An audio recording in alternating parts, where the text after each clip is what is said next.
ललन सिंह के हाथ में जदयू की कमान सौंपने के बाद अब मुख्यमंत्री नीतीश कुमार बुरी तरीके से फंस चुके हैं। और फंस इसलिए गए हैं क्योंकि जदयू के जो नेता हैं वो सभी नेता जो है वो पार्टी को छोड़ छोड़ करके, कई नेता जो है वो उपेंद्र कुशवाहा के साथ जा रहे हैं और कई नेता जो है वह बीजेपी के साथ भी चले गए हैं। और इसके बाद ये कहा जा रहा है कि 2024 के लोकसभा चुनाव से पहले ही जो है वह जदयू का जो अस्तित्व है वह एक तरीके से बिहार की राजनीति से वह समाप्त होने वाला है। और ऐसा इसलिए क्योंकि ललन सिंह का जो रवैया है, तानाशाही रवैया है, ललन सिंह ने जो है वह जदयू में जो है वह एक पार्टी के कल्चर में जो है वो 5 स्टार कल्चर बना दिया है। और 5 स्टार कल्चर हम इसलिए कह रहे हैं क्योंकि ललन सिंह जो है वह पार्टी के कार्यकर्ताओं से डायरेक्ट बात नहीं करते हैं, पार्टी के कार्यकर्ताओं से कोई राय विचार नहीं करते हैं। और ललन सिंह के आसपास जितने भी लोग हैं वो सभी वही लोग हैं जो ललन सिंह की बातों में हाँ में हाँ मिलाते हैं। और इस वजह से जो है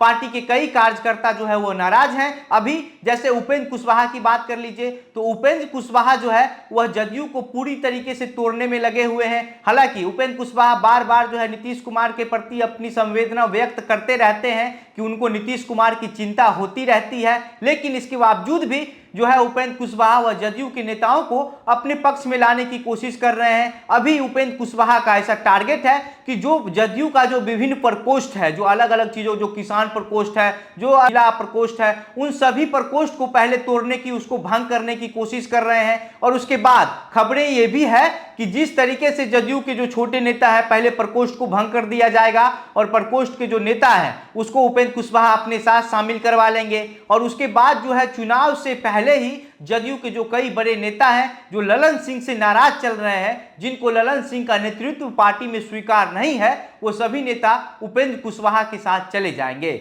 इसके अलावा पूर्व सांसद मीना सिंह और उनके बेटे विशाल सिंह, मुजफ्फरपुर कांटी विधानसभा क्षेत्र से पूर्व मंत्री अजीत कुमार, पश्चिम चंपारण से राजेश सिंह, ये सभी नेता जो है वो जदयू के नेता जो बीजेपी के साथ चले गए हैं। और जदयू की जो अस्तित्व है वह अब कहां पहुंच चुकी है और ललन सिंह ने पार्टी के कल्चर को किस तरीके से 5 स्टार कल्चर बना दिया है, आज की इस वीडियो में हम इन्हीं चीजों को लेकर विस्तार से चर्चा करेंगे। लेकिन उससे पहले नमस्कार, मेरा नाम घनश्याम सिंह है और आप द बिहार प्रोजेक्ट देख रहे हैं। दरअसल बिहार की राजनीति में जो है वह पाला बदलने का जो कहानी होता है चुनाव से पहले, वो अभी से ही शुरू हो गया है। हालांकि 2023 चल रहा है, 2024 में लोकसभा चुनाव है और 25 में विधानसभा चुनाव है। चुनाव को अभी 1 साल बचे हुए हैं, लेकिन 1 साल पहले से ही जो है वह दल बदलने की जो प्रक्रिया है वो शुरू हो गई है। आपको बताते हैं, जिस तरीके से उपेंद्र कुशवाहा जदयू के नेताओं को तोड़ रहे हैं, तो जदयू के जो 54 नेता हैं, 54 अभी तक जो है वह उपेंद्र कुशवाहा के साथ जा चुके हैं और 5 से 6 नेता जो है वह बीजेपी के पाले में चले गए हैं। मतलब कि जदयू अभी से ही जो है वह कमजोर होनी शुरू हो गई है। और इसका वजह जो है वह बिहार की राजनीति में राजनीतिक जो पंडित हैं, जो राजनीतिक जानकार लोग हैं, उनके हिसाब से ललन सिंह को माना जा रहा है। इसके अलावा उपेंद्र कुशवाहा ने कल प्रेस कॉन्फ्रेंस किया। उपेंद्र कुशवाहा को पार्टी बनाए हुए 1 महीना भी नहीं हुए हैं और 1 महीने के अंदर जो है जदयू के 54 नेता उपेंद्र कुशवाहा के साथ चले गए। इस बात से आप यह अंदाजा लगा सकते हैं कि उपेंद्र कुशवाहा की जो राजनीति है वो किस तरीके से चल रही है। उपेंद्र कुशवाहा अपनी जो मंसूबे हैं उसमें किस हद तक सफल हो पा रहे हैं, क्योंकि उपेंद्र कुशवाहा का जो है पहला टारगेट यही है कि जदयू के जो जितने अलग अलग प्रकोष्ठ हैं उसको पहले भंग किया जाए, उसके नेताओं को अपने पार्टी में शामिल करवाया जाए। उसके बाद जो जदयू के कई बड़े नेता हैं उन सभी पर जो है उपेंद्र कुशवाहा का टारगेट है। हालांकि जदयू के कई ऐसे नेता हैं जो अभी भी असमंजस में हैं। आपको बता देना हम चाहते हैं, ऐसे नेता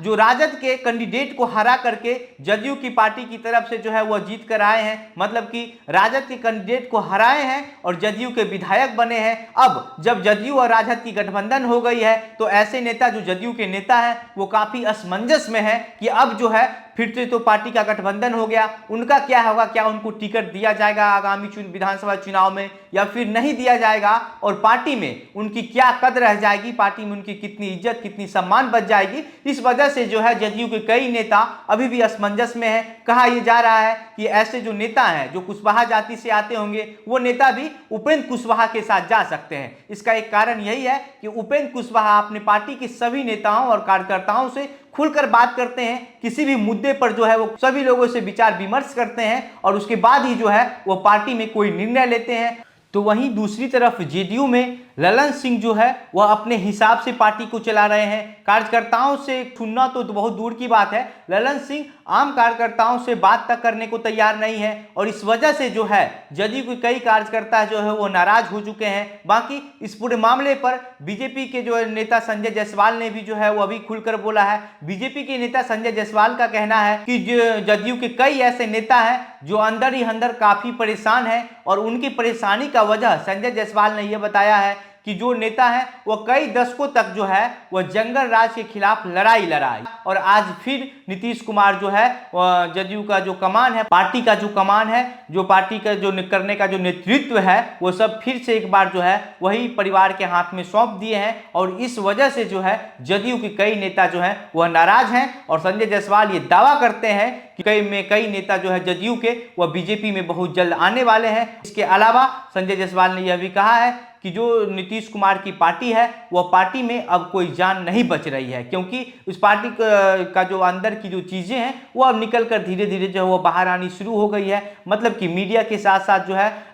हर लोगों को ये धीरे धीरे पता चलना शुरू हो गया है कि जेडीयू का जो आंतरिक स्थिति है वो ठीक नहीं है और इसका पूरा का पूरा जो दोष है वो ललन सिंह के सर पर फोड़ा जा रहा है। नीतीश कुमार भी इस चीज को समझ रहे हैं कि ललन सिंह से कई लोग पार्टी में नाराज चल रहे हैं, लेकिन नीतीश कुमार की क्या मजबूरी है वो नीतीश कुमार ही बता पाएंगे, क्योंकि नीतीश कुमार का जो समीकरण है, जो चुनावी समीकरण है, नीतीश कुमार भी जो है लवकुश समीकरण को अपना मुख्य समीकरण मानकर ही आगे बढ़ते हैं। हालांकि नीतीश कुमार का टारगेट ये रहता है कि हर जाति को जो है टारगेट किया जाए, हर जाति का वोट लिया जाए, लेकिन जो मुख्य समीकरण है वो लवकुश समीकरण के आधार पर ही नीतीश कुमार आगे बढ़ते हैं। क्योंकि आपको याद होगा कि 1994 में जब नीतीश कुमार का जो एक बैठक हुआ था, जब उस समय जो बैठक हुआ था और कुर्मी और कुशवाहा का हुआ था, नीतीश कुमार जो है वह कुर्मी समाज से आते हैं और 1994 में ही जो है वह एक लवकुश समीकरण जो है उसको हवा मिली थी और वहीं से जो है नीतीश कुमार की राजनीति को हवा मिली थी और नीतीश कुमार का नाम जो है वह बिहार की राजनीति में चलना शुरू हो गया था। इसलिए